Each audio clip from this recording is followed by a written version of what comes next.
धाम जय कुंज बिहारी। हरे कृष्णा। शुरुआत करें आज के सेशन की।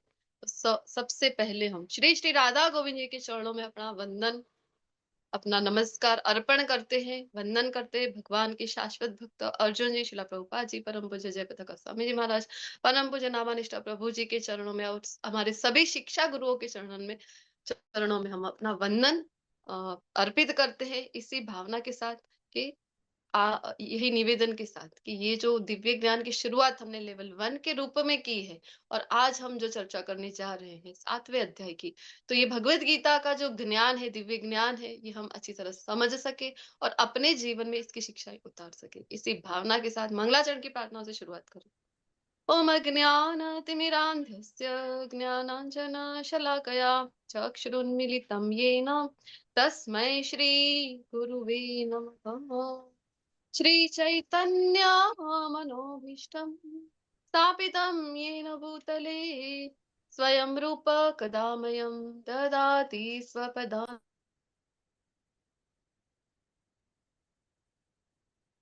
वन्देऽहं श्रीगुरो श्रीयुतपदकमलं श्रीगुरून् वैष्णवांश श्रीरूपं साग्रजातं सहगण रघुनाथान्वितं तं सजीवं साद्वैतं सावधूतं परिजना सहितं श्री कृष्ण चैतन्य देवं श्री राधा कृष्ण पादान् सहगण ललिता श्री विशाखान्वितांश।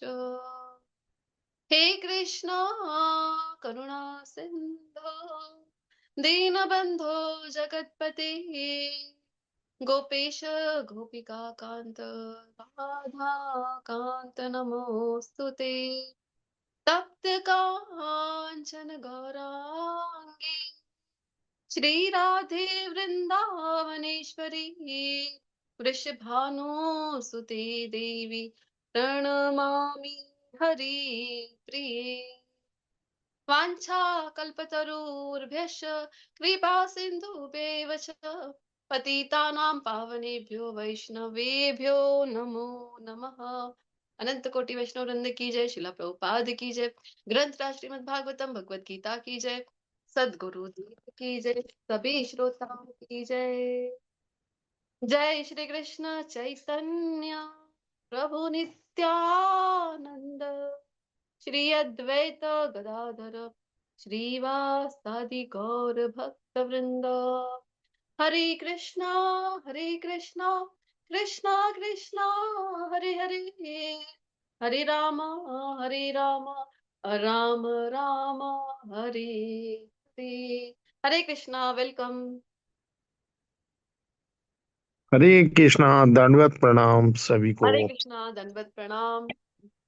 सुधीर प्रभु जी, अलका माता जी, अंतिम माता जी, बासु प्रभु जी, चिराग प्रभु जी, दिव्या माता जी, गंगा रानी माता जी, हेमा माता जी, जागृति माता जी, लीला माता जी, मनी जैन माता जी, नरेश कुमार प्रभु जी, नीरू कश्यप माता जी, पूनम माता जी, पुण्यवती कृष्ण प्रिया माता जी, राधिका गोयल माता जी, रामवीर सिंह प्रभु जी, रश्मि माता जी, रवि एल्हांस प्रभु जी, रविकांत प्रभु जी, रेखा माता जी, शशि माता जी, स्नेहलता माता जी, सुष्मिता माता जी, स्वाति माता जी, विठल प्रभु जी, वीरेंद्र दत्त सेमवाल प्रभु जी, और यहाँ जो भी मेरे पास अभी रीनेम कर सकते हैं आप, जिन्होंने भी सैमसंग वीवो लिखा है, तो Samsung Vivo Oppo Xiaomi iPhone सभी के गैजेट्स को भी नमस्कार करते हैं। उन्हीं के कारण हम सब जुड़े हैं ये क्लासेस में। और जो मेरे साथ यहाँ एडमिन को होस्ट की सेवा में श्री श्री राधा गोविंद जी की सेवा के लिए जो तत्पर है, आप सभी वैष्णवों की सेवा के लिए जो तत्पर है, ऐसे अजय कुमार प्रभु जी, तान्या माता जी, आनंद सागर गोविंद प्रभु जी, वीरेंद्र शर्मा प्रभु जी, बहुत बहुत धन्यवाद करती हूँ आप सभी का। हृदय पूर्वक स्वागत है श्री श्री राधा गोविंद टेम्पल इस्कॉन गुलाई मंगलूर के हरे तरफ कृष्णा से। माता जी। हरे हरे कृष्णा, कृष्णा, दंडवत हरे प्रणाम कृष्णा माता माता जी। जी, दंडवत प्रणाम माता जी। जय कृष्णा, दंडवत प्रणाम। तो हरे मेरी कृष्ण जो माता जो जी, दंडवत प्रणाम। हरे कृष्णा, जो जो भी मेरी जानकारी में थे उनको मैंने बनाए हैं को होस्ट। इसके सिवाय तानिया माता जी, आप मुझे बताइए किसी को बनाना है को होस्ट? माता जी, जी जी नहीं माता जी, बस अजय प्रभु जी ठीक और है, मैं इस टाइम सेवा देते हैं। ओके। जी जी जी, बहुत बहुत धन्यवाद माता जी। तो शुरू करें हमारा आज का सेशन के पहले, कल हम एक अध्याय पढ़ कर आए हैं, उसका संक्षिप्त विवरण हमारे सामने। तो अध्याय का नाम बताइए मुझे, कौन सा अध्याय पढ़कर आए हैं हम?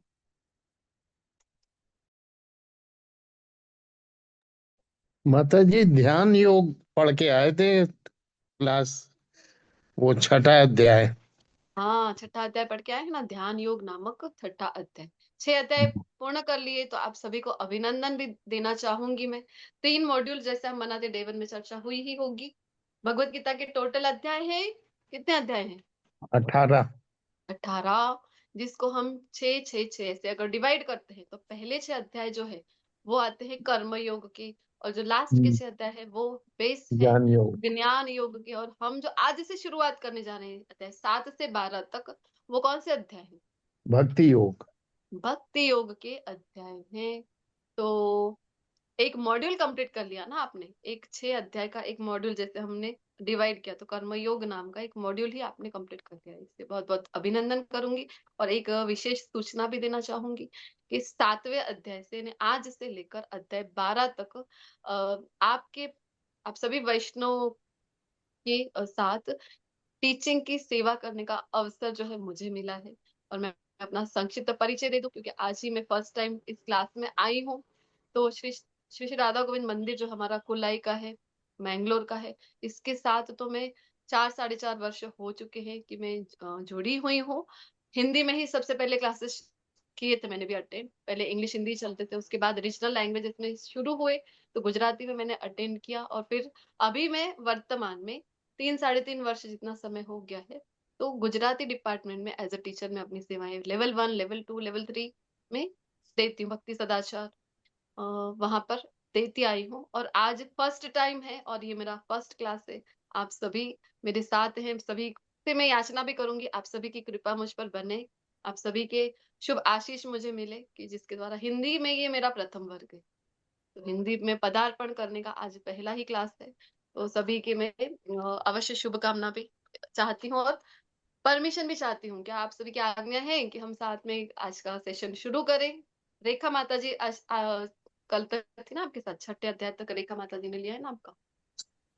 बहुत बहुत कृपा है, आभार है राधे आपका। माता जी, प्रभु जी, माता जी। अभिनंदन है हरि माता जी बोल आपका। माता जी, हरि बोल। बहुत बहुत धन्यवाद माता जी, आपका स्वागत है। Thank you. तो आप सभी के स्वागत के साथ शुरू करेंगे। हिंदी में फर्स्ट टाइम ही ले रही हूँ मैं, तो शुरू करेंगे हम आज का अध्याय। उसके पहले हमारे सामने एक झांकी है। कौन सी झांकी है? तो अध्याय 6 की। अध्याय 6 में जो भी हम पढ़कर आए हैं, यहाँ मैं फटाफट रीड कर लेती हूँ, क्योंकि हमें समय नहीं गंवाना है और आज का अध्याय जल्दी से शुरू करना है। तो अष्टांग योग में आगे बढ़ने के लिए जो जो भी रिक्वायरमेंट है, जो जो भी कंडीशंस, टर्म कंडीशन है, वो सभी का वर्णन 1 श्लोक से 9 श्लोक तक भगवान ने किया। कल का जो अध्याय, इसको रिवाइज कर रही हूँ मैं शॉर्ट में। अष्टांग योग अभ्यास के जो चरण है, अष्ट अंग, अष्ट पहलू, यम से लेके, यम नियम से लेके जो शुरू होता है, तो जो उसका अंतिम चरण है वो है समाधि। समाधि की अवस्था तक हम कैसे पहुंच सकते हैं, तो ये हमने पढ़ा कल के अध्याय में।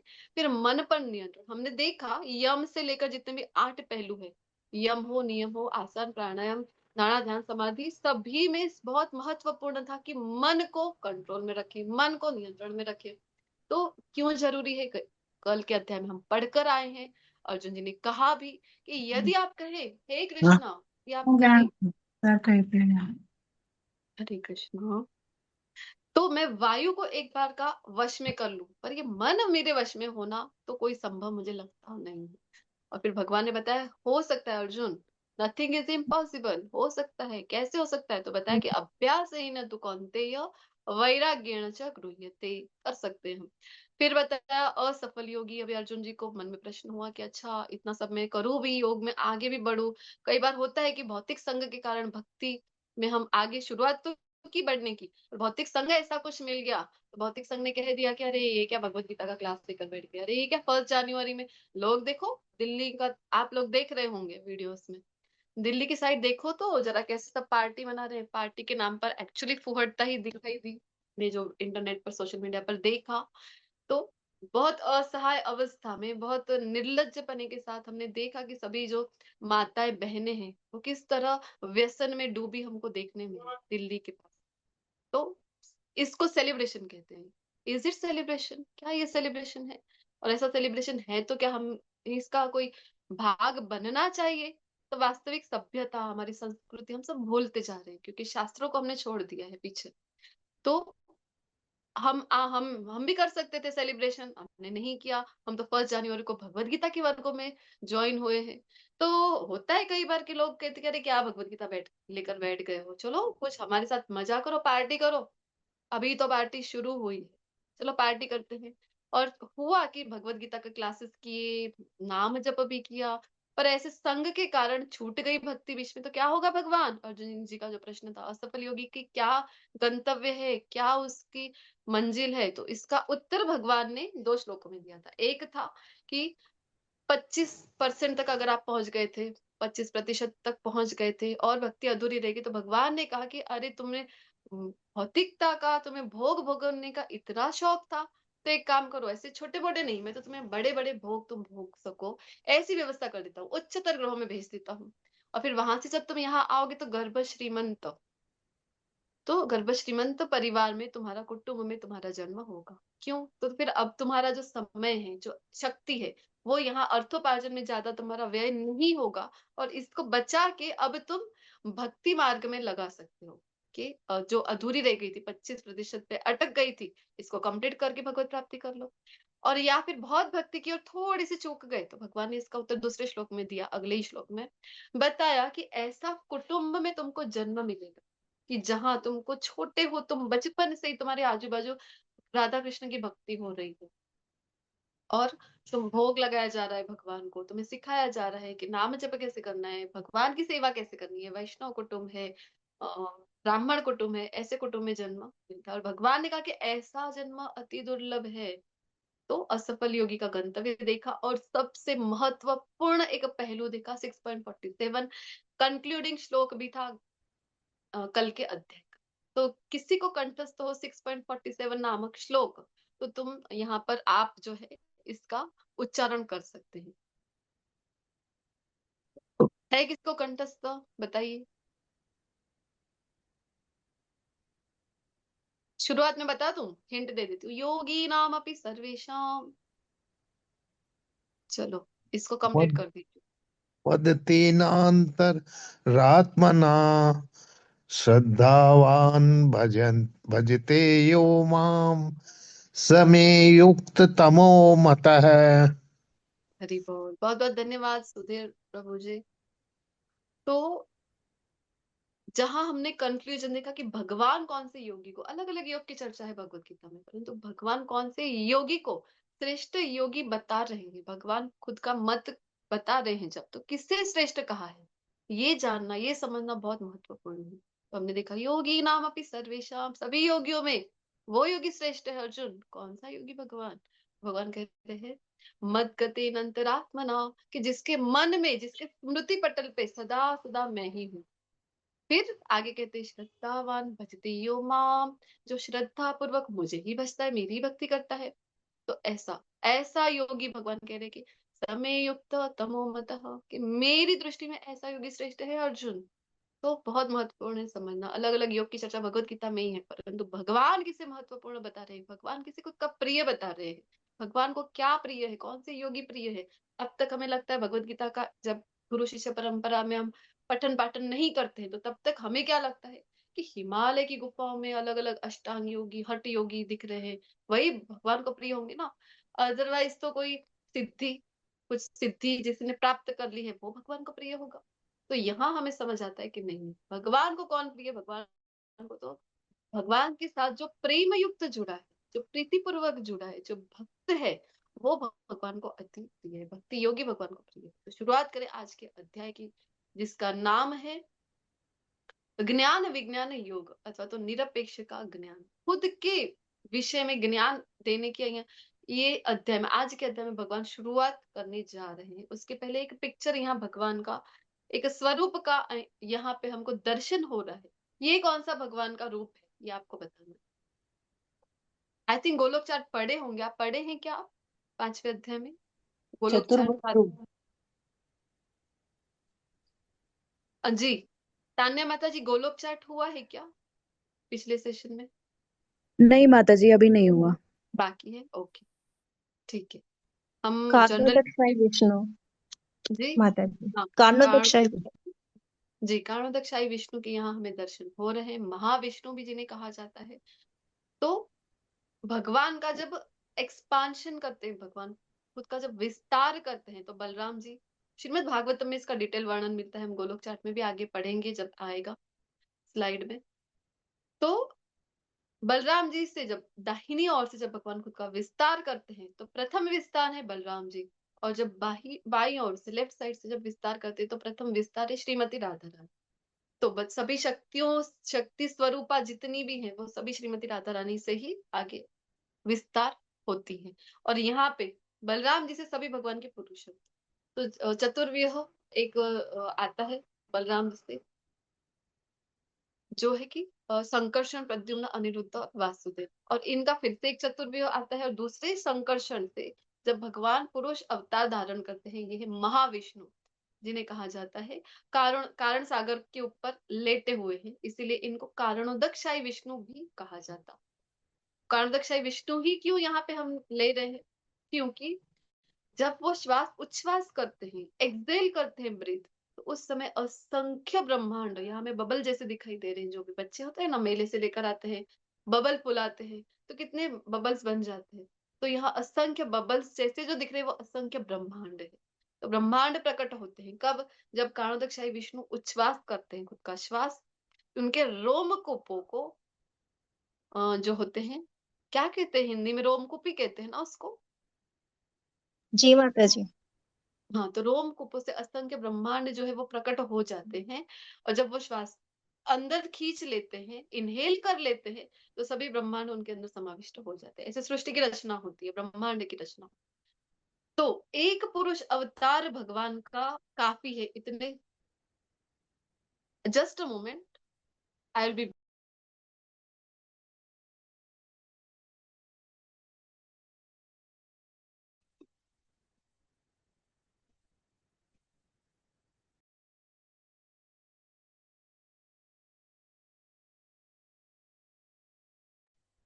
हरे कृष्णा।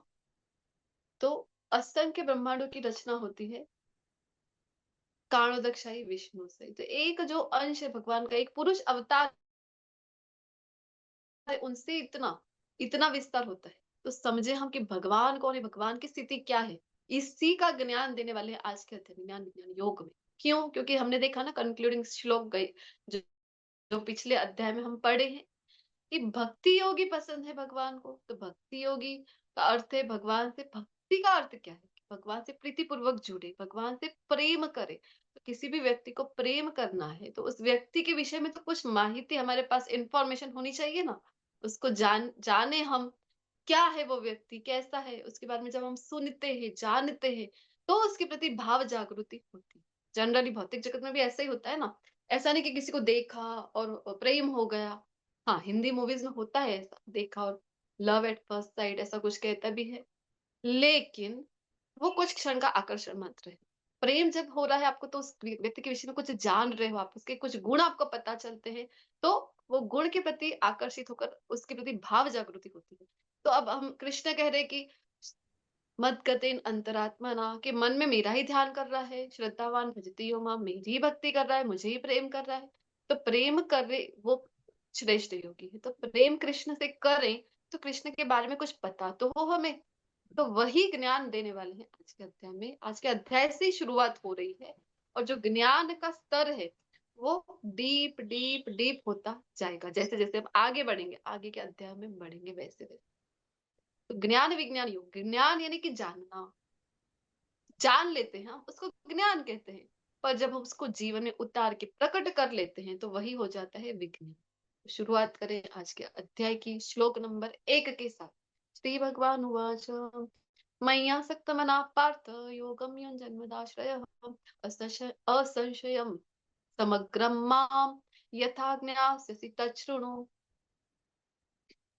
तो भगवान यहाँ कह रहे हैं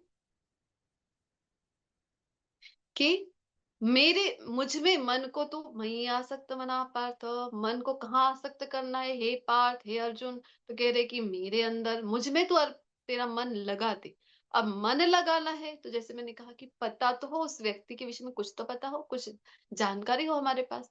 तो आगे कह रहे हैं कि योगम युन जन्मदाश्रय, योग यानी जुड़ना, भगवान में मन लगा के भगवान के साथ जुड़ने का अर्थ क्या है? भक्ति में सेवा द्वारा भगवान के साथ जुड़े। असंशयम समग्रम माम, तो मुझे तो असंशय यानी कि मन में कोई शंका नहीं होनी चाहिए तेरे, असंशय होकर मुझे तो मुझे जानने का प्रयत्न कर। यथा ज्ञास्यसि तच्छृणु, श्रवणम पर यहाँ महत्व दिया जा रहा है, श्रवणम का खूब महत्व है। श्रवणम यानी कि सुनना। Hare Krishna. Am I audible? Clear है मेरा आवाज कि स्लो आ रहा है? जी हाँ माता जी क्लियर है। जी ठीक है माता जी। जी माता जी, आवाज आ रही है आपकी। जी जी। हाँ जी, धन्यवाद। तो कोई माता जी ने मुझे चैट बॉक्स में रिक्वेस्ट की है कि मैं थोड़ा लाउड बोलूं। इज इट रिक्वायर्ड थोड़ा लाउड बोलूं? हाँ हाँ माता जी, थोड़ा सा, बस थोड़ा सा। ठीक है, ज्यादा लाउड में नहीं मैं फोन को ही नजीक लेकर आऊंगी। ज्यादा लाउड नहीं बोल पाऊंगी मैं। तो अ, भगवान यहाँ कह रहे हैं कि असंशय, मन में कोई संशय मत रखो, क्योंकि संशय जो है वो नाश कर देता है एक वस्तु का। किस वस्तु का नाश कर देता है? नवदा भक्ति, जो आपको पता होगी, जो हम सीखते हैं भक्ति रसामृत सिंधु में, जो शुरू होती है, किससे शुरू होती है नवदा भक्ति बोलो तो? और उसका जो गंतव्य है, पूर्णता है, वो है भाव भक्ति प्रेम भक्ति। शुरू श्रद्धा से। कौन करता है? श्रद्धा।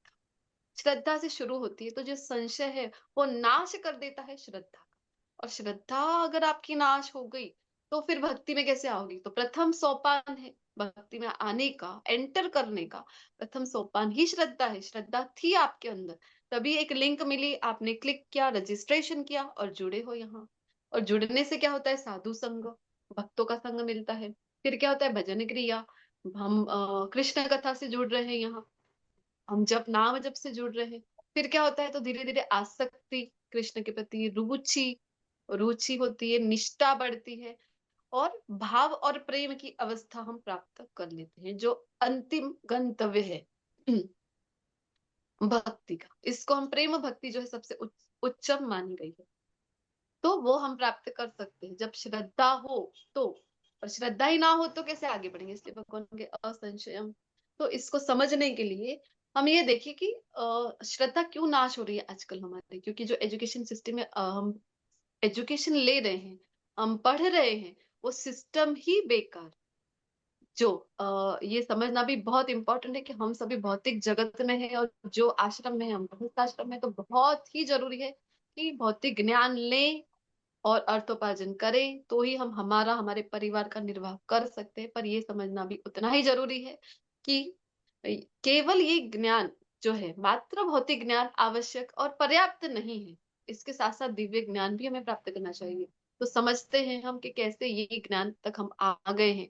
हमारा तो ज्ञान का स्तर हमेशा से ऊंचा रहा है। भारत को सोने की चिड़िया कहा जाता था, भारत को विश्व गुरु कहा जाता था। क्यों? कि सभी शास्त्र हमारे ही पास थे। तो और जिस तरह की हमारी जीवन प्रणाली थी, तो एक इसको समझने के लिए एक उदाहरण आता है कि जब हमारे ऊपर मुगलों ने कई बार आक्रमण किया, अनेकों बार हमारे मंदिर तोड़े, तो क्या हुआ? हमारी श्रद्धा तो एज इट इज रही, तो हमने फिर से मंदिर बना लिए, फिर से श्रद्धा रही हमारी और हम उन्नति करते गए। पर अब फिर आए अंग्रेज। अंग्रेज थोड़े स्मार्ट थे, इनको 1000 वर्ष का प्लानिंग था कि हमारे देश पर राज्य करना है। तो इसके लिए क्या किया इन्होंने? एक टीम भेज दी, लॉर्ड मैकॉले के साथ, एक मैकॉले के साथ टीम भेज दी कि सर्वे करो पूरे देश का, और फिर हम कुछ कंक्लूजन पे निकले कि कैसे इस देश को हम गुलाम बनाए। और जब मैकॉले ने अपनी प्रस्तुति की, ये जो लंदन का पार्लियामेंट है वहां पे प्रस्तुति की, खुद की जो रिपोर्ट तैयार की, उसके आधार पर मैं बताने जा रही हूँ, और गूगल पे आपको मिल जाएगा, सर्च करेंगे तो। उन्होंने कहा कि मैं पूरा भारत भ्रमण कर चुका हूँ, कन्याकुमारी से लेके कश्मीर तक, और यहाँ गुजरात से लेके आसाम तक, पूरा पूर्व पश्चिम उत्तर दक्षिण। और मैंने एक चीज पाई है, एक नोटिस की, कि भारत में कोई भी भिक्षुक नहीं है। तो कोई भिक्षा नहीं मांगता, क्योंकि यहाँ की एजुकेशन प्रणाली बहुत स्ट्रांग है, सामाजिक जो व्यवस्था है वो बहुत स्ट्रांग है। क्यों? क्योंकि गुरुकुल सिस्टम तब यहाँ चलते थे, और लाखों, एक दो नहीं, आखो गुरुकुल जो छे यहाँ पे थे भारत में, वो बहुत ही अच्छी तरह से, बहुत ही फ्लो में चल रहे थे। और विदेशियों को भी ज्ञान प्राप्त करना हो, कहा जाता है ना कि सर्जरी से रिलेटेड का ज्ञान हो, कोई भी ज्ञान हो, तो कोई भी फील्ड का ज्ञान हो, तो वो लेने के लिए विदेशी यहाँ आते थे। आपने सुना होगा नालंदा यूनिवर्सिटी, कितने सारे शास्त्र अनेक महीनों तक जलते रहे, विचार करो कितना कुछ था हमारे पास। तो वहां से ज्ञान लेने यहाँ आते थे। तो एक ही उपाय है, यहाँ की जो एजुकेशन प्रणाली है, गुरुकुल सिस्टम बहुत स्ट्रांग है। इस पे अगर प्रहार किया जाए, इसको अगर नष्ट किया जाए, तो इसे गुलाम बना सकते हैं, अदरवाइज कोई पॉसिबल, कोई संभावना नहीं है। क्योंकि भौतिक ज्ञान से लेकर दिव्य ज्ञान तक का ज्ञान यहाँ पे बहुत अच्छी तरीके से दिया जाता है। तो फिर यही किया गया अंग्रेजों द्वारा, और जिस जिस आचार्यों ने, जिन्होंने विरोध किया, उन सभी के हाथ पैर काट दिए गए, उनको मार दिया गया, क्योंकि बहुत क्रूरता थी ही अंग्रेजों में। तो इस तरह से वे हमारे देश में उन्होंने राज्य किया, हमारी मानसिकता में ही गुलामी जो है स्थापित कर दी, और इस तरह कर दी कि दुर्भाग्य के साथ कहना पड़ रहा है कि अभी हमारा रिपब्लिक डे आने में है। गणतंत्र दिवस लगभग, अगर मेरी गलती नहीं है तो 77th रिपब्लिक डे हम मनाने जा रहे हैं इस वर्ष। गलती हो तो चैट बॉक्स में सुधार दीजिए। 77 ईयर्स होने पर भी हम अभी भी वही संस्कृति अपनाने की तरफ ललायित है। हम अभी भी जोड़ नहीं पा रहे हैं हमारी संस्कृति शास्त्रों से, क्योंकि दिल्ली की घटना का वर्णन किया हमने शुरुआत में। तो ये है संशय उत्पन्न करने का सबसे बड़ा कारण। तो ऐसे हम डार्विन की, हम जो उत्क्रांतिवाद है ये पढ़ रहे हैं, इवोल्यूशनल थ्योरी पढ़ते हैं हम, सो कॉल्ड कहा जाए कि बिग बैंग थ्योरी पढ़ रहे हैं, ऐसा सब पढ़ के बंदरों से आप बने हो इंसान, ये सब मिथ्या नहीं तो झूठ होता है। ये सब हमारे शास्त्र के बारे में कहा जाता है, जिससे श्रद्धा के ऊपर प्रहार हो, संशय मन में आ जाए, और संशय मन में आए तो हम शास्त्र में नहीं मानेंगे। तो इस तरह श्रद्धा नाश होती है, और भक्ति में हम कभी भी आगे बढ़ नहीं। और भगवान के ध्यान से सुनो, तच्छृणु, श्रवणम का बहुत महत्व है। श्रवणम कीर्तनम विष्णु स्मरणम पाद सेवनम अर्चनम वंदनम दास्यम साख्यम आत्मनिवेदनम, प्रहलाद महाराज जी कहते हैं ना भागवतम में। तो श्रवणम से शुरू होती है भक्ति, नवदा भक्ति का एक और श्लोक। तो भगवान कहते हैं अगले श्लोक में कि अब मैं तुम्हें पूर्ण रूप से व्यावहारिक, व्यावहारिक यानी प्रैक्टिकल नॉलेज, और एक दिव्य ज्ञान ट्रांसेंडेंटल नॉलेज, दोनों भी प्रकार के ज्ञान देने जा रहा हूं। ऐसा ज्ञान कि जिसे जानने के बाद तुमको और कुछ भी जानने योग्य शेष नहीं रहे। भौतिक ज्ञान में हम ऐसी कोई गारंटी नहीं दे सकते कि ये जान लिया अब कुछ जानने योग्य नहीं बचा, पर दिव्य ज्ञान में भगवान यहाँ हमें गारंटी दे रहे हैं। और आगे बता रहे, मनुष्याणाम सहस्रेषु कश्चित् यतति सिद्धये यतताम अपि सिद्धानाम कश्चिन् माम वेति तत्त्वतः। तो हमें लगता है कि क्यों इतने कम पार्टिसिपेंट आए हैं हिंदी में, तो हिंदी तो नेशनल लैंग्वेज है हमारी। तो सोचो इतने अच्छे प्रकार से परम पूज्य नामानिष्ठा प्रभु जी की कृपा से इतने अच्छे कह सकते हैं कि बहुत सुव्यवस्थित रूप से जब स्लाइड्स हमारे पास अवेलेबल है, इतना easy to understand Bhagavad Gita को बनाकर दिया है, तो सभी ने इसका लाभ लेना चाहिए। पर इतने लिमिटेड ही पार्टिसिपेंट क्यों जुड़े हैं, तो इसका उत्तर हमें इस श्लोक में मिल रहा है। तो यहाँ एक पिक्चर दिखाई पड़ रहा है हमें, तो बताइए अनम्यूट करके कि क्या है, कौन सा घटना हो रही है यहाँ पे, क्या हो रहा है यहाँ मैराथन हो रही है माता जी। मैराथन हो रही है माता जी। पे? जी, मैराथन हो रही है। मैराथन में कितने लोग हैं जो मेडल के लिए प्रयत्न करते, बोलो हजारों लोग पार्टिसिपेट करते हैं ना मैराथन में, पर कितने लोग हैं इन हजारों में से कि जो प्रयत्न करते हैं कि हमको मेडल चाहिए, और उसके लिए पूरा वर्ष प्रयत्न करते हैं, प्रैक्टिस करते हैं। तो हम उंगलियों पे गिन सके इतने ही लोग होते हैं, और उसमें से भी कोई एक ऐसा विल्ला होता है कि जो विनर मेडल प्राप्त कर लेता है। तो सोचिए, इसीलिए भगवान भी कह रहे हैं कि मनुष्याणाम सहस्रेषु, अरे हजारों मनुष्य है, लेकिन उनमें से कोई एक ही होता है जो सिद्धि प्राप्त करने के लिए प्रयत्न करता है। सिद्धि 8 प्रकार की होती है, तो आप सभी ने सुना होगा। अणिमा, लघिमा, मन की बातें जान लेना, ये सब भी सिद्धि के प्रकार है। तो कोई प्रयत्न द्वारा आप सिद्धि प्राप्त कर सकते हैं, गुरु कृपा द्वारा कोई एक सिद्धि प्राप्त आपको हो सकती है।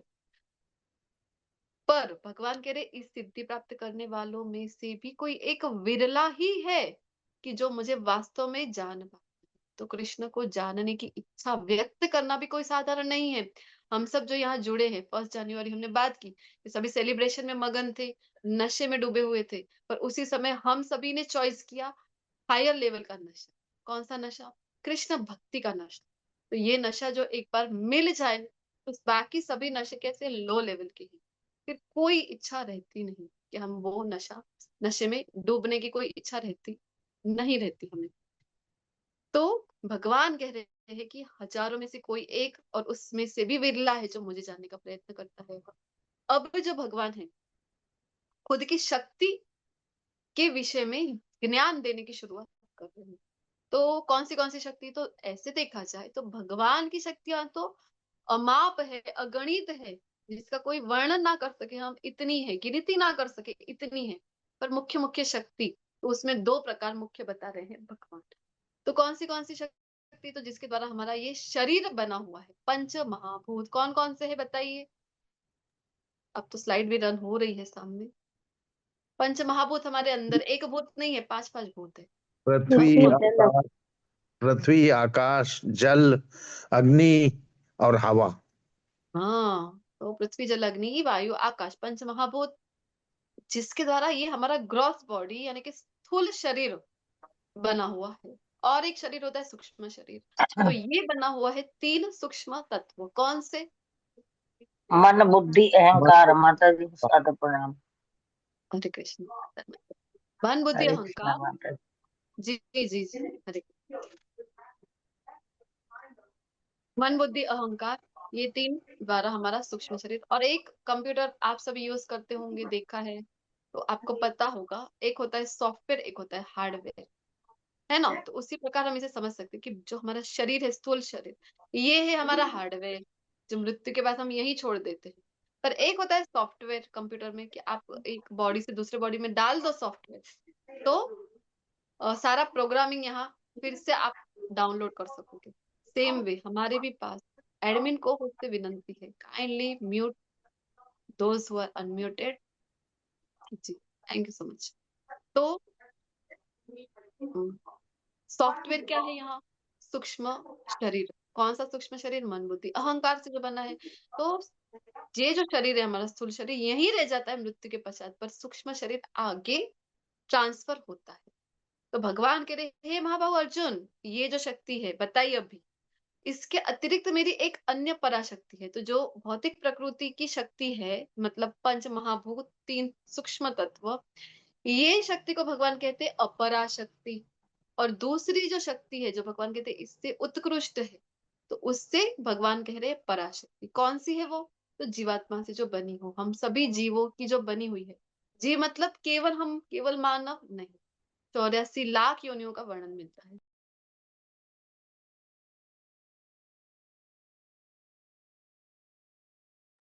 84 लाख योनियों का वर्णन मिलता है पद्म पुराण में। तो सभी 84 लाख योनियों की जो जीवात्मा है, ये सभी आगे पराशक्ति के अंतर्गत। तो भगवान कहते हैं कि पराशक्ति में जो जीवात्मा है वो क्या करते हैं? तो वो भौतिक प्रकृति के साथ सतत संघर्ष करते हैं, उसका उपभोग करते हैं, उसको यूज करते रहते हैं। तो सारे प्राणियों का उद्गम इन दोनों शक्ति, बस इन 2 शक्ति के सिवाय कुछ है नहीं। भौतिक जगत में आप जो भी देख लो, इसके अलावा कुछ नहीं मिलेगा। या तो पंच महाभूत, या मन बुद्धि अहंकार, अपराशक्ति या पराशक्ति या जीवात्मा, इसके अलावा कुछ है नहीं। और जो कुछ भी है, तो कृष्ण कह रहे हैं भौतिक हो या आध्यात्मिक हो, ये सभी का उत्पत्ति तथा प्रलय का कारण तो मुझे ही मालूम। सब कुछ मुझसे ही आता है और मुझ में ही समाविष्ट हो जाता है। तो आदि भी मैं हूँ और अंत भी मैं ही हूँ। तो भगवान की यहाँ हमने जो शुरू में चर्चा की, कौन से विष्णु के दर्शन हो रहे हैं यहाँ हमें? क्लास के शुरू में हमने चर्चा की ना कि ये विष्णु जिनसे सभी ब्रह्मांड प्रकट भी होते हैं और उनके अंदर समाविष्ट भी हो जाते प्रलय के समय। कौन से विष्णु है बोलिए? महाविष्णु, कारणोदय विष्णु जिनको महाविष्णु, कारणोदक्षाई विष्णु। स्वाति जी भी लिख रही हैं, स्वाति माता जी महाविष्णु। बहुत बहुत धन्यवाद। तो हे धनंजय, मुझसे श्रेष्ठ कोई मत परतरम नान्यत् किंचिदस्ति धनंजय। भगवान कहते कि मुझसे श्रेष्ठ ऐसा कोई तत्व, कोई सत्य नहीं है। और आगे उदाहरण देते हैं क्या? तो सूत्रे मणि गण इव, कि जिस प्रकार मोती धागे से गूंथे रहते हैं, तो आप सभी भी माला पहनते होंगे, धारण करते होंगे, माता जी मोस्टली करते हैं मंगलसूत्र, माला। और प्रभु जी भी जो भी ज्वाइन है, तुलसी माला तो आई थिंक सभी ने पहनी होगी। इसी का उदाहरण ले लेते हैं। तो एक पर्टिकुलर आकार में माला सुंदर आकार में दिखाई देती है, पर उसके पीछे एक बेस होता है जिसके कारण ये सुंदर आकार मिला है मोतियों को। वो बेस है धागा, डोर, जिसके द्वारा ये एक आकार में है। तो अनेक मोती होते हैं एक माला में, एक आधा मोती टूट जाए तो कोई फर्क नहीं पड़ता, एक टूट गया, 5 टूट गए, कोई फर्क नहीं पड़ता, क्योंकि दूसरे मोती है, माला तो वैसे ही है। पर जो धागा कहीं से टूट जाए तो सारी माला बिखर जाती। सेम वे सभी जो भी अस्तित्व में है, सभी ब्रह्मांड, असंख्य ब्रह्मांड ले लीजिए, ग्रह ले लीजिए, सभी खुद की जगह पर हैं। क्यों?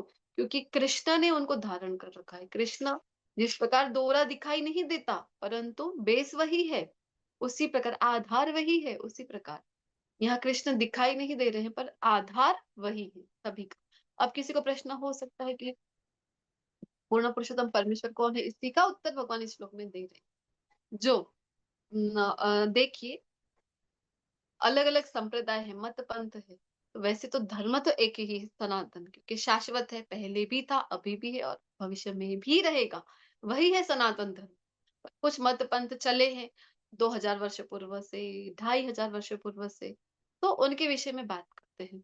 मुस्लिम है, मुस्लिम समाज है, तो क्या कहते हैं कि जो मोहम्मद पैगंबर है उनको वो मानते हैं ना ज्यादा, पर वो खुद कहते हैं कि मैं अल्लाह नहीं हूँ।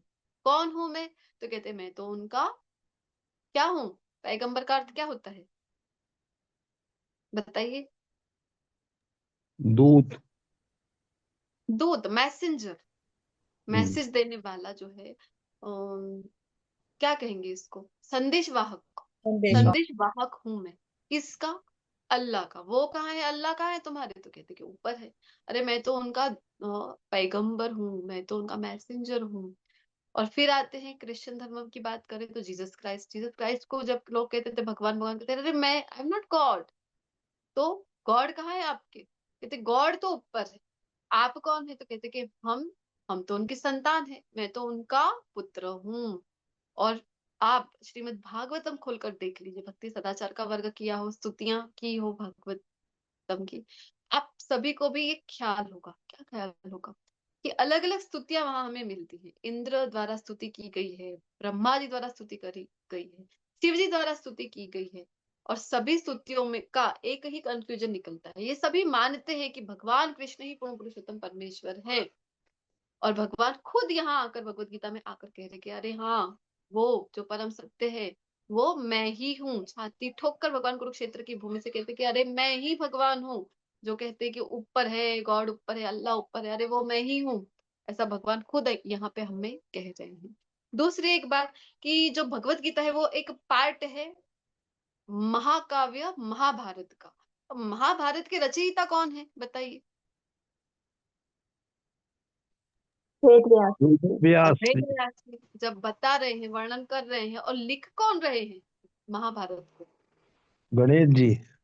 गणेश। गणेश। गणेश जी जब लिख रहे हैं, वेद व्यास जी जब बता रहे हैं, तो गणेश जी ऑब्जेक्शन नहीं ले रहे हैं यहाँ पे। अरे नहीं नहीं नहीं नहीं, ऐसे कैसे बोल रहे हैं आप? कृष्ण ही भगवान है, कृष्ण ही मत्त तर परतर नान्यन, मुझसे श्रेष्ठ कोई तत्व नहीं है, ऐसा कैसे कह सकते हैं? मेरे पिता भी तो है। वो कोई ऑब्जेक्शन यहाँ पे नहीं उठाते, क्योंकि गणेश हो, महेश हो, दिनेश हो या सुरेश हो, सभी को पता कि पूर्ण पुरुषोत्तम परमेश्वर भगवान कृष्ण है, दूसरा कोई नहीं।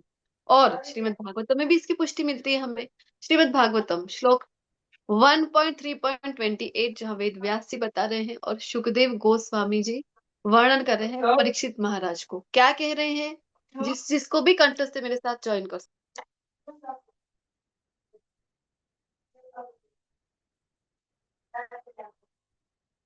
एते चांश कला पुंसो कृष्णस्तु भगवान स्वयं।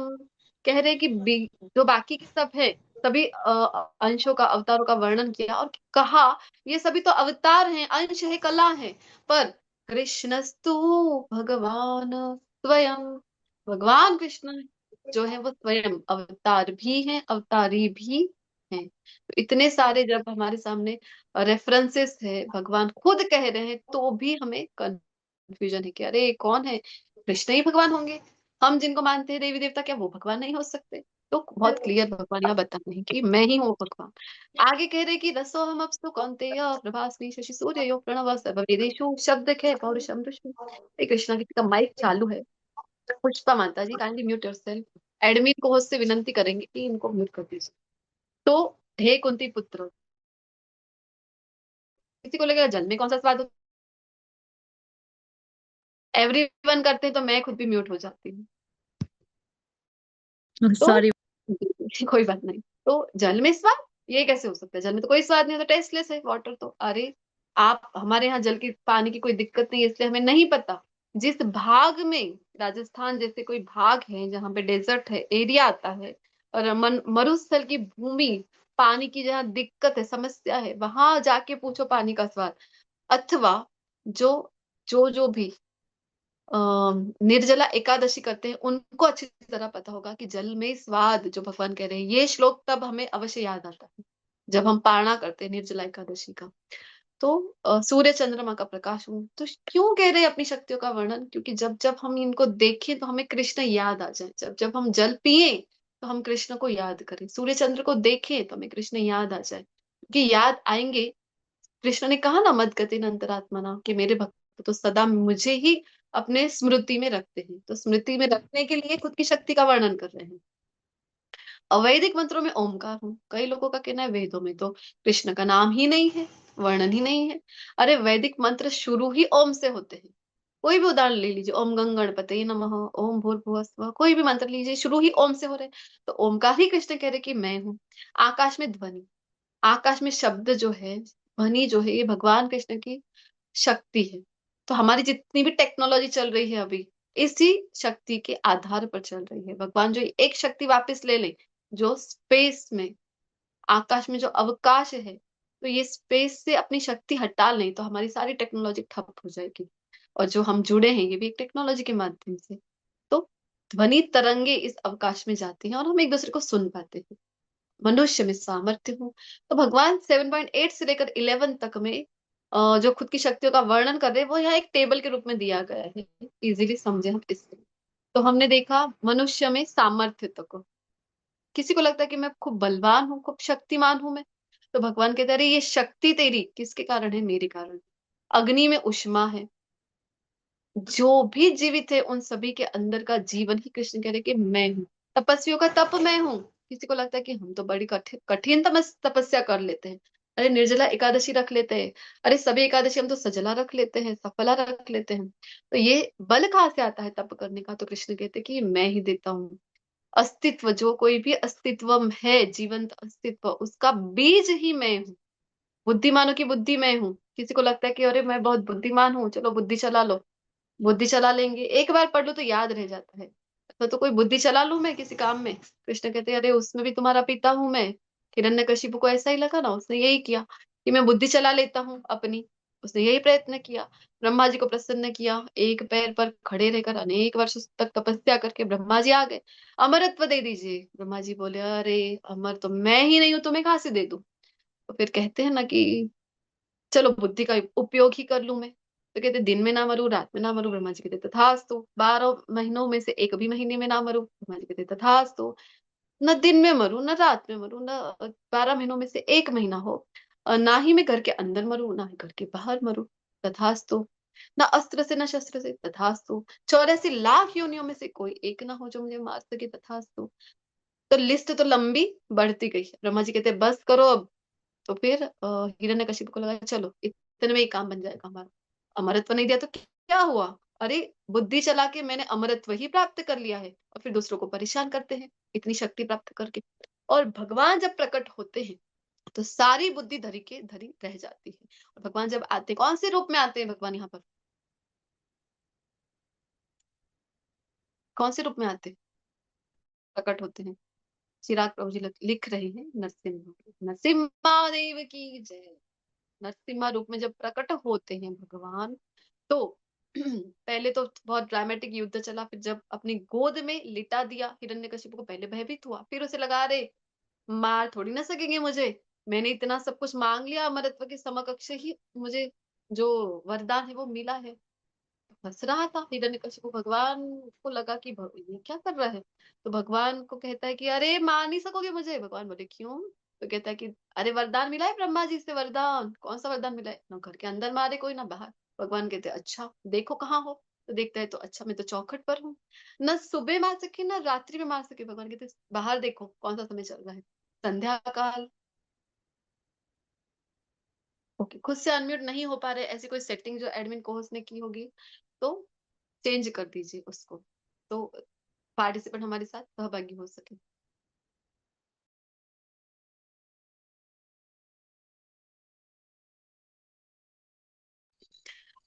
तो भगवान के पुरुषोत्तम मास। तो कहता है कि अच्छा। तो भगवान को कहता है 84 लाख में से एक भी ना हो। भगवान कहते हैं, देख तो जरा मेरी और देख कौन हूं मैं। आधा शरीर है नर का और आधा शरीर है सिंह का। नरसिम्हा रूप में तेरे समक्ष हूँ। तो ब्रह्मा जी खुद चकित रह गए, अरे ये तो फाइल नहीं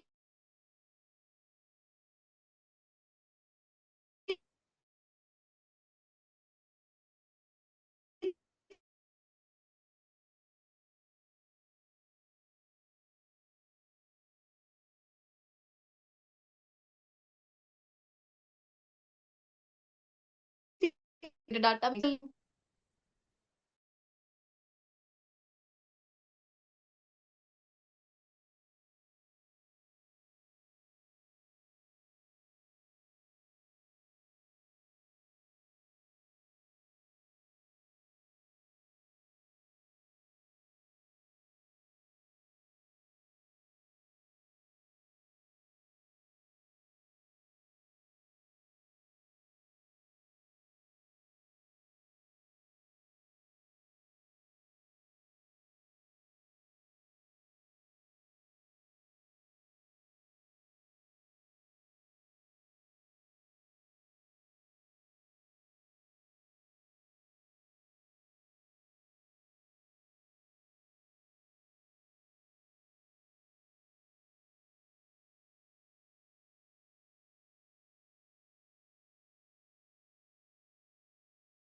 चालू कर सकूं।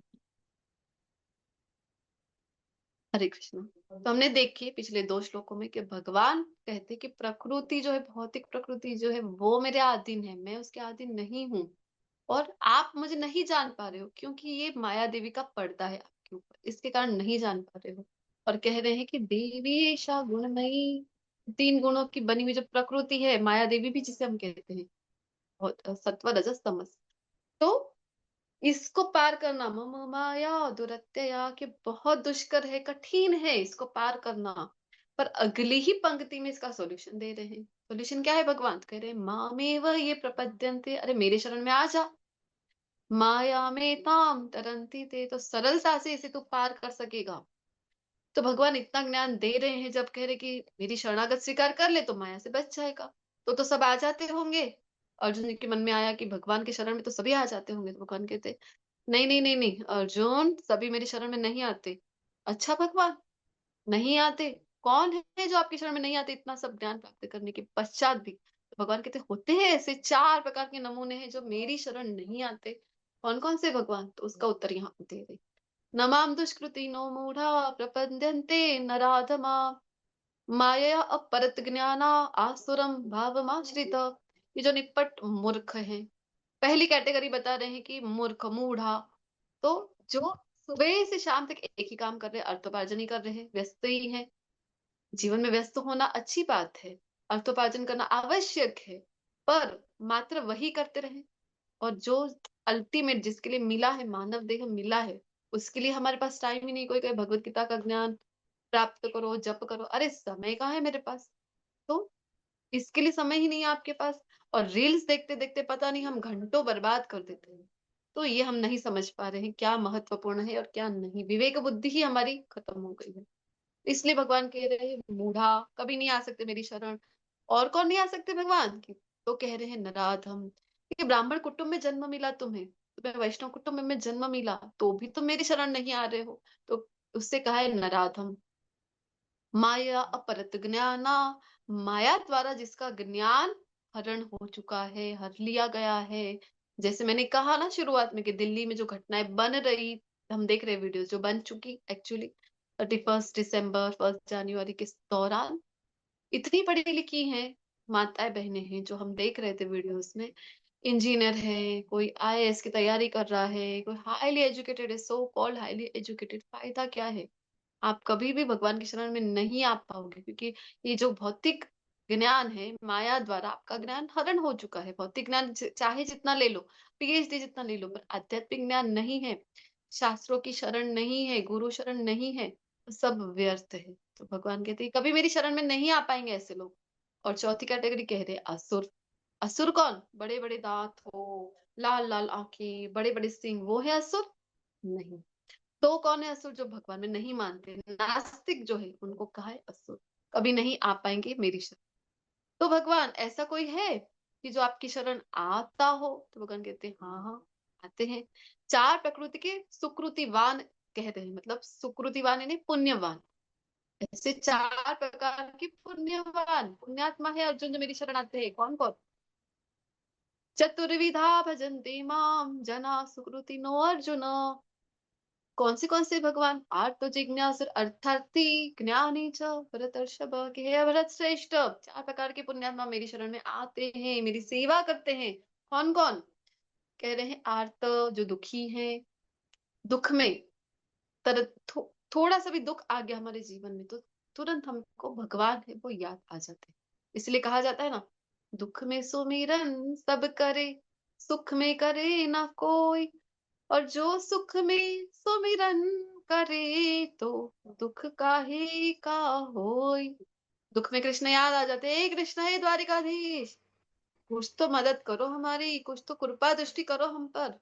ऐसे तो दुखी है तब कृष्ण याद आए, तो भी कृष्ण इतने दयालु कि हमें सुकृतिवान कह रहे हैं, पुण्यवान कह रहे हैं। क्यों? क्योंकि दुख में बहुत रास्ते भटकने के, आप भटक सकते हो। पीर है, चादर फादर के चक्कर में आप पढ़ सकते हो, पर आप वहां ना पढ़कर आप भगवान की शरण में आ रहे हो तो भगवान आपको पुण्यवान कह रहे हैं।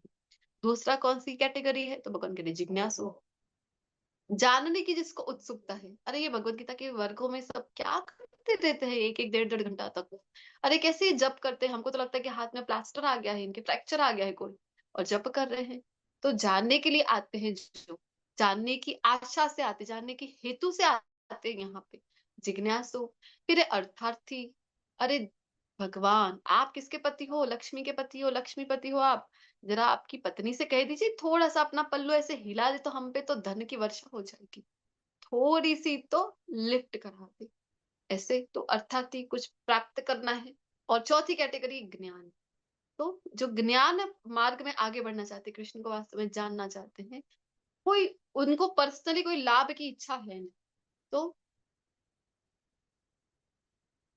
ये भगवान चार प्रकार बता रहे हैं। और यहाँ पे एक स्लाइड है, आपको मुझे बताना है प्रसंग कौन सा है और कौन सी कैटेगरी में वो फिट बैठता है चार में से।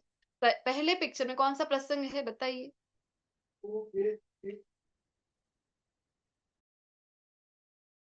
गजेंद्र मोक्ष। नीर हरण माता जी।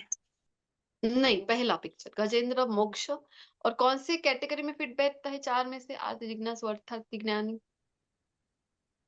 आर्त माता जी। आर्त दुखी, गजेंद्र दुखी है जी। दूसरा कौन सा पिक्चर है? ये भी आर्त है। चीर हरण है माता जी। और द्रौपदी जी का चीरहरण। और ये भी कौन सी श्रेणी में आएंगे? अर्थ आर्त माता जी। आर्त दुखी।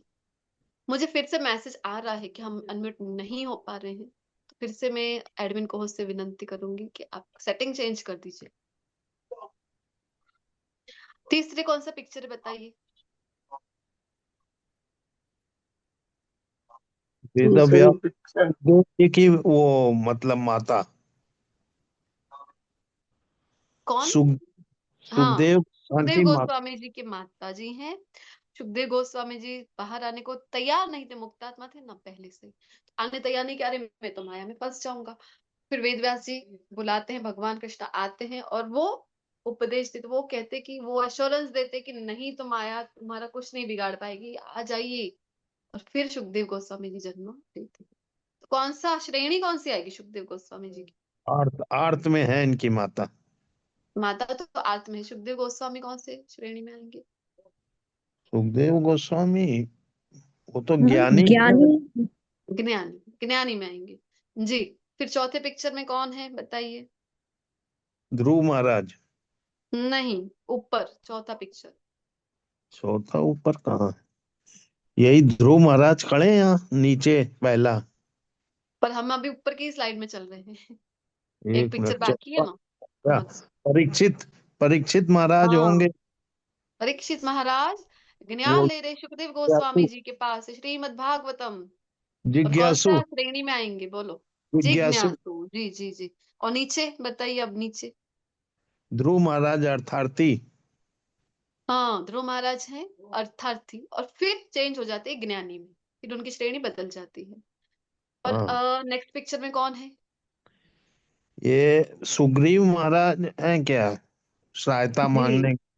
जी जी जी, प्रभु श्री राम है, हनुमान जी मिला रहे हैं यहाँ पे प्रभु श्री राम जी को, सुग्रीव जी को मिलवा रहे हैं प्रभु श्री राम से।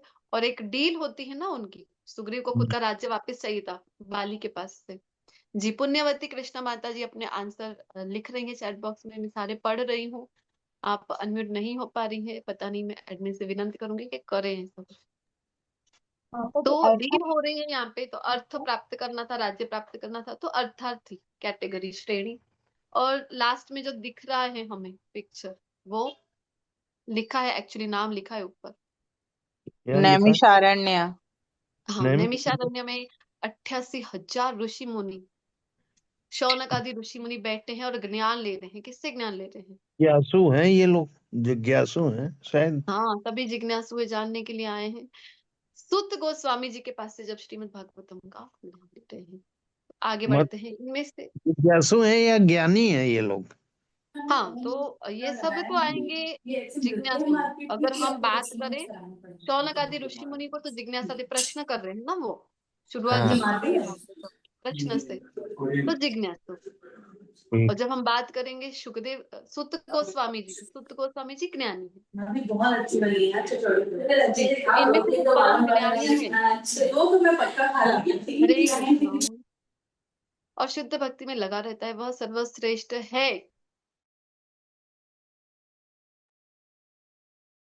फिर से म्यूट हो गई, क्योंकि मैं उसे अत्यंत प्रिय हूं और वो मुझे प्रिय है। तो जो ज्ञानी है ना, उसको कुछ पर्सनल लाभ की इच्छा नहीं है, कि मुझे कुछ स्वार्थ नहीं है खुद का, कि मुझे ये मिल जाए, मुझे वो मिल जाए। उसको क्या है कि भगवान को जानना है, वो भगवान को जानना चाहता है।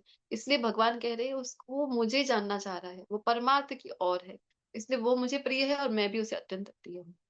तो हम सब जो भक्ति मार्ग में हैं, हम सब जो ये ज्ञान प्राप्त करने के मार्ग में है, तो ऐसा मत समझिए बिल्कुल भी कि कोई साधारण बात है। कि भगवान कह रहे हैं कि कब आ सकते हो इस मार्ग पर, तो बहुनाम जन्म नामन्ते ज्ञानवान माम प्रपद्यते, अनेकानेक जन्म के पश्चात कोई आता है जो जान जान पाता है, कोई एक जान पाता है। क्या जान पाता है? तो सब, वासुदेव सर्वमिति, कि मैं, वासुदेव ने भगवान श्री कृष्ण, सभी कारणों के कारण है, उन्हीं से सब कुछ प्रकट है यहाँ पर। तो फिर वो क्या करता है, खुद को ज्ञानवान मां प्रपद्यते, मेरी शरणागति स्वीकार करता है। और ऐसे व्यक्ति को भगवान कह रहे कि स महात्मा सुदुर्लभ, ऐसा जो व्यक्ति है वो दुर्लभ है, ऐसा महात्मा जो है वो इस ऐसे व्यक्ति को महात्मा कह रहे हैं। हम तो किसी के भी नाम के आगे महात्मा जोड़ देते हैं, महात्मा बोल देते हैं, पर वास्तविक महात्मा कौन है? भगवान किसे महात्मा कह रहे हैं? जो जानता है कि कृष्ण ही सर्व कारण कारणम है, और खुद खुद को अर्पण कर देता है कृष्ण की शरण में, तो उसे ही महात्मा कहा गया है। जिनकी बुद्धि भौतिक इच्छाओं द्वारा मारी गई है, वे देवताओं की शरण में जाते हैं, और वे अपने अपने सौभाग्य अनुसार विधि विधानों पूजा विधान पालन करते हैं। और मैं प्रत्येक जीव के हृदय में परमात्मा स्वरूप स्थित हूँ। जैसे ही कोई किसी देवता की पूजा करने की इच्छा करता है, मैं उसकी श्रद्धा स्थिर कर देता हूँ। जिससे वह उसी विषय देवता की भक्ति कर सके। हमें लगता है कि हम तो कृष्ण भक्ति नहीं कर पा रहे, देवी देवता की कर पा रहे हैं। क्यों कर पा रहे हैं? एक तो हमारी इच्छा है। क्या इच्छा है? कुछ प्राप्त करने की। कुछ जब तक स्वार्थ होता है ना, कुछ मिल जाए, तभी हम देवी देवता की शरण में जनरली जाते होते हैं। अदरवाइज जब हमको प्रेम भक्ति करनी है, कुछ चाहिए। प्रेम का अर्थ क्या है? कि आपको बदले में कुछ चाहिए ही नहीं। प्रेम का मतलब क्या होता है? दूसरा पर्यायवाची शब्द बोलो तो प्रेम के लिए क्या यूज करते हैं? प्रेम यानी कोई पूछे तो क्या कहते हैं हम? गोपियों ने जो किया, क्या किया? प्रेम यानी अपना देना उनको, उन दूसरे की संतुष्टि करना, उनकी सेवा करना, है ना। बहुत सुंदर शब्द एक बोलते हैं हम। प्रेम का अर्थ क्या है? प्रेम यानी क्या करना? दूसरे समर्पण। की संतुष्टि। समर्पण। समर्पण। समर्पण। जी। हाँ, जी, समर्पण। बहुत बहुत धन्यवाद। बहुत सुंदर शब्द है। प्रेम का अर्थ क्या है? यहाँ आपको कुछ चाहिए थोड़ी। कुछ चाहिए है किसी व्यक्ति से तो इसका अर्थ समझ जाइए वहां प्रेम है ही नहीं। प्रेम का अर्थ क्या है? जब किसी व्यक्ति को भी, यहाँ तो भगवान की बात चल रही है पर भौतिक जगत में भी, जब किसी व्यक्ति को देखकर आपको कुछ पाने की इच्छा ना हो कि मुझे ये मिल जाए, मुझे वो, उसका इवन उसका साथ मिले, ऐसे भी इच्छा ना हो। कहते हैं ना कि जिसे हम चाहते हैं उससे हम कुछ नहीं चाहते। तो जब प्रेम है आपको तो आपको तो लुटाने की इच्छा होगी ना, कि बस मैं क्या लुटा दूं। कुछ भी आप अच्छी वस्तु देखोगे तो आपको वो व्यक्ति याद आएगा जिससे आप प्रेम करते हो। अरे ये तो उसको गिफ्ट करना चाहिए। समर्पण, प्रेम में तो आपको देने की इच्छा है, सब कुछ लुटाने की इच्छा है। तो जब प्रेम भक्ति है तो ये आप कृष्ण की शरण में आ सकते हो, क्योंकि यहाँ तो पाने की कुछ इच्छा है नहीं, यहाँ तो लुटाने की इच्छा है। पर कुछ पाने की इच्छा हो तो जनरली उस समय हम देवी देवता की शरण में जाते हैं। और किसी पर्टिकुलर देवी देवता में श्रद्धा भी जो हम डेवलप कर पाते हैं, उनकी पूजा कर पाते हैं, तो ये भी कृष्ण की ही कृपा। उनको नहीं, वो सिर्फ ना करे तो हम उन देवी देवता की भी पूजा नहीं कर पाते हैं। तो ऐसी श्रद्धा से समन्वित वह देवता विशेष की पूजा करने का यत्न करता है, किंतु वास्तविकता तो यह है कि कुत्ते सारे लाभ केवल मेरे द्वारा प्रदत्त है। हमें दुर्रे लग रहा है कि देवी देवता अर्पण कर रहे हैं वह हमको भोग रहा हमारी करो। मनोकामना। हरे कृष्णा, एम आई ऑडिबल? जी जी माता जी। जी। हाँ, तो फिर भूल जाती कि क्या चल रहा था। जो हमें लगता है अगर कि हमें कुछ मिला है, देवी देवताओं के कारण मिला, अरे हमने उनकी भक्ति की, उन्होंने हमें दिया। अरे देवी देवताओं भी अगर आपको दे पा रहे हैं तो ये शक्ति उनको कृष्ण ने दी, ये कृपा उनको भी कृष्ण ने दी कि वो आपको कुछ दे पाए। और वो ऐसे ही हमको कुछ नहीं दे पाते। हमारा जो पुण्य है उसी के फल स्वरूप हम दे पाते हैं। अल्प बुद्धि वाले व्यक्ति देवताओं की पूजा करते हैं और उन्हें प्राप्त होने वाले फल सीमित तथा क्षणिक है। देवताओं की पूजा करने वाले देवलोक को जाते हैं और मेरे भक्त अंततः मेरे परम धाम को प्राप्त होते हैं। तो ये बहुत क्लियर है और इसे समझना बहुत आवश्यक है कि देवता को ही सब कुछ मान लेना, उन्होंने ही हमें दिया। अरे आपके पुण्य कट हो गए। जो आपको अगर कोई वस्तु मिल गई देवताओं के द्वारा तो समझ लो उतने पुण्य आपके नष्ट हो गए हैं। उसी के फलस्वरूप वो दे पाते हैं, उसके बिना वो भी नहीं दे पाते हैं। और अगर आप देवताओं की भक्ति करोगे तो देवलोक में जाओगे। देवलोक कहाँ है? एक ब्रह्मांड के अंदर ही है, भौतिक जगत में ही है। पर कृष्ण की भक्ति करोगे तो ही आपको वैकुंठ, तो ही आपको कृष्ण का धाम, गोलोक वृंदावन धाम की प्राप्ति होगी। अदरवाइज हम यहाँ ब्रह्मांड में ही, भौतिक जगत में ही फंसे रहेंगे। बुद्धिहीन मनुष्य मुझको ठीक से न जान पाने के कारण सोचते कि मैं, यानी कि भगवान कृष्ण पहले कैसा था? निराकार, और अब मैं साकार।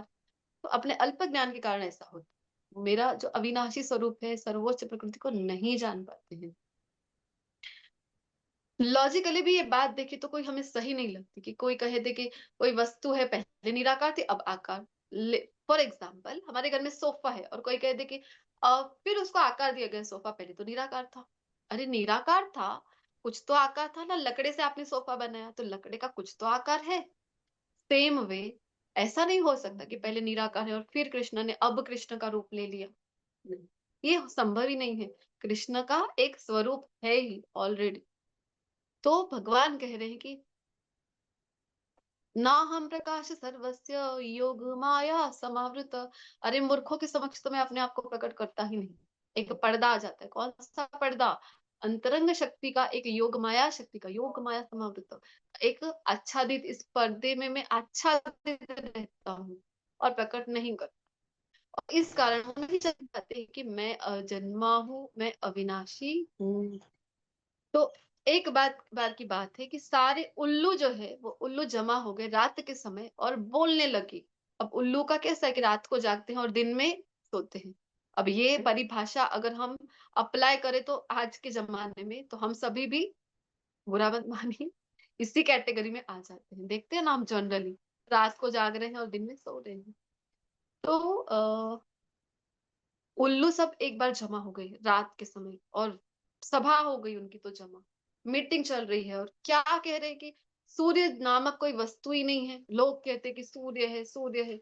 अरे हमें तो दिखाई नहीं पड़ रहा, क्योंकि वो जागते ही रात को है, तो सूर्य कहाँ से दिखेगा। तो कहते हैं कि सूर्य हमें तो दिखाई नहीं पड़ रहा। अरे सूर्य हो तो हमारे समक्ष प्रकट हो तो हम माने, हम देखते हैं तो हम मानते हैं, हम नहीं देखेंगे तो हम नहीं मानेंगे। अरे कौन समझाए उल्लुओं को। अरे पागलो, सूर्य रात को थोड़ी ना आता है, सूर्य तो दिन में आता है, तब तो तुम सोते रहते हो। तो सूर्य तो कभी उनकी इच्छा पूरी करने के लिए थोड़ी ना, कभी ऐसा होगा क्या कि रात को सूर्य प्रकट हो जाए क्योंकि उल्लू इच्छा व्यक्त कर रहे हैं। ऐसा नहीं होता। तो यहाँ कृष्ण भी अपने किसके समक्ष प्रकट होंगे, किसके समक्ष प्रकट नहीं होंगे, ये सारे ऑल राइट्स आर रिजर्व्ड। सारे अधिकार कृष्ण ने अपने पास रखे, सुरक्षित रखे हैं, किसी और के हाथ में नहीं दिए हैं कि आप नहीं डिसाइड करोगे कि कृष्ण यहाँ आने चाहिए, हम तो ही मानेंगे, यहाँ हमारे सामने आएंगे तो हम मानेंगे, नहीं आएंगे तो हम नहीं मानेंगे। तो कृष्ण हमारे समक्ष प्रकट नहीं होंगे। कृष्ण कहते ऐसे मूर्खों के समक्ष तो मैं प्रकट ही नहीं होता हूँ। एक योग माया द्वारा, कोई अलग अलग योग द्वारा प्रयत्न करके पहुंच सकता है ब्रह्म तक, प्रकाश तक। पर जो कृष्ण का मूल स्वरूप है, द्विभुज श्याम सुंदर जिसके हमें यहाँ दर्शन हो रहे हैं, इस स्वरूप तक तो आप केवल भक्ति द्वारा, केवल प्रेम मार्ग द्वारा ही जा सकते हैं। अदरवाइज कोई रास्ता है नहीं कृष्ण तक पहुंचने का। तो हे अर्जुन, श्री भगवान होने के नाते में जो कुछ भी भूतकाल में हुआ है अथवा अभी हो रहा है वर्तमान में, तो जो कुछ फ्यूचर में होगा भविष्य में, वो सब जान सकता हूँ, जानता हूँ। मैं समस्त जीवों को भी जानता हूँ, किंतु वो मुझे नहीं जान पाते हैं क्योंकि हम कृष्ण से आए हैं। कृष्ण परम तत्व है, तो वो हमारे विषय में जानते हैं, हम उन्हें नहीं जान सकते हैं।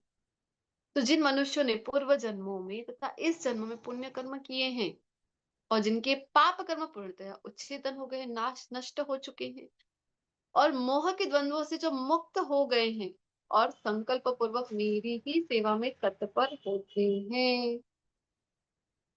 तो मोह के जो द्वंद्व में हम फंसे हुए हैं, इससे हम कब बाहर निकल पाएंगे, जब हम हमारे अनेकानेक जन्म की, कहते हैं ना कि हम कर्मों का एक पोटला साथ में लिए घूम रहे हैं, अनेकानेक जन्मों में किए जो दुष्कर्म है, जो पाप कर्म है, वो नष्ट हो जाए, और जब पुण्य कर्म उदय हो जाते हैं ना, उसी समय, केवल उसी समय संभव है कि आप इस मार्ग में आओ, आप इस भक्ति मार्ग में आ पाते हो। आप कृष्ण को जानने की इच्छा आपके मन में होती है, आप प्रयत्न करते हो, आप कृष्ण कथा सुनते हो, आप जप कर रहे हो, कोई साधारण, आप धाम यात्रा कर रहे हो, कोई साधारण बात है ही नहीं। कृष्ण की कृपा बिना तो संभव ही नहीं है, कोई साधारण बात ये नहीं है। जो मुझ परमेश्वर को मेरी पूर्ण चेतना में रहकर मुझे जगत का, देवताओं का तथा समस्त यज्ञ विधियों का नियामक जानते हैं, वे अपनी मृत्यु के समय भी मुझ भगवान को जान और समझ सकते हैं। प्रयाण काले अपि, ऐसे शब्द जो भगवान आज के इन दो श्लोक में 29 और 20 और 30 में यूज कर रहे हैं, वो सारे शब्द पकड़ लेते हैं अर्जुन जी, और इसके द्वारा प्रश्न बनाकर पूछते हैं, और जिसके द्वारा शुरुआत होती है हमें हमारे अगले अध्याय यानी कि 8वें अध्याय की। तो इसके साथ ये जो 7वां अध्याय, जहाँ भगवान ने खुद के विषय का ज्ञान दिया है, यहाँ ज्ञान विज्ञान योग नामक 7वां अध्याय है, वो पूर्ण होता है। मैं मेरी वाणी को विराम देती हूँ, आप सभी वैष्णव वृंद का वैष्णव प्रणाम मंत्र के द्वारा आभार व्यक्त करके। वाञ्छा कल्पतरुर्भ्यश्च कृपा सिन्धुभ्यैव च पतितानां पावनेभ्यो वैष्णवेभ्यो नमो नमः। हरे कृष्णा कृष्णा कृष्णा हरे हरे, हरे राम राम राम हरे हरे। हरे कृष्णा, हरे कृष्णा। आवाज आ रही है ना मेरी? कोई कुछ बोल नहीं रहे अनम्यूट करके। जी आ रही है माता जी। जी जी जी, आवाज आ धन्यवाद। रही है माता जी। हाँ, तो मैं क्षमा प्रार्थी हूँ कि ज्यादा जोर से मैं नहीं बोल पाई, क्योंकि मैं ऑलरेडी गुजराती में भी एक क्लास लेकर आई हूँ। सात आज का ये 7वां अध्याय, 4 PM बैच होती है मेरी गुजराती में। तो वहाँ ऑलरेडी ये क्लास लिया है मैंने, 1.5 घंटे का वहां भी सेशन चला था। और फिर क्वेश्चन आंसर करते करते ऑलरेडी ऑलमोस्ट 6 o'clock तो हो ही गए थे मेरे वहां पे। और फिर बैक टू बैक क्लासेस हो गए हैं, तो ज्यादा इतना मैं नहीं बोल पाई जोर से। प्रयत्न किया मैंने, और हिंदी का वर्कअप मैंने पहली बार लिया है। हरे कृष्णा आनंद सागर प्रभु जी, यू कैन स्टॉप रिकॉर्डिंग। हरे कृष्णा। हरे कृष्णा। जी, मैं प्रभु जी को बता देती हूँ, मैं 1 सेकंड में आई विल बी बैक।